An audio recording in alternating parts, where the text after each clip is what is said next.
அம்மாவை கூட்டிக்கிட்டு இன்னைக்கு எங்கள் சொந்த ஊரான திருச்சிக்கு கிளம்பியாச்சு. அம்மாவுக்கு நடுவில் ஒரு பெரிய ஆக்சிடென்ட் ஆச்சு. அவங்க பழையபடி மறுபடியும் நடப்பாங்களா, அவங்களோட வேலைகள்லாம் பார்த்துக்கிற அளவுக்கு வருவாங்களாங்கிறதே ஒரு மிகப்பெரிய சவாலாக இருந்துச்சு. அதுக்கு அவங்களோட வயசும் ஒரு மிகப்பெரிய தடையாக இருந்துச்சு. ஆனால் எதை பற்றியும் கவலைப்படாமல் அவங்க மனசில் முழு தன்னம்பிக்கையோட அவங்களுக்கு வந்த எல்லா பிரச்சனையும் ஃபேஸ் பண்ணி அவங்க போகணும்னு நினச்ச ஒரே இடத்துக்கு இன்னைக்கு கிளம்பிட்டாங்க.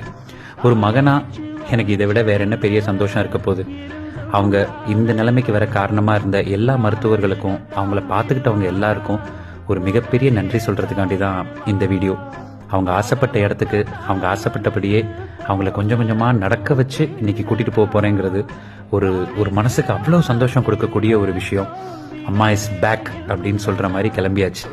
என்னதான் நம்மளுக்கு கல்யாணம் ஆகி நம்மளுக்கு பொண்டாட்டி பிள்ளைங்கள்லாம் இருந்தாலும் அம்மா அப்பா கூட தனியாக ஒரு பயணம் போகும்போது அதில் மனசுக்கு கிடைக்கிற நிம்மதி இருக்குது பார்த்தீங்களா, அதை சொல்லவே முடியாது.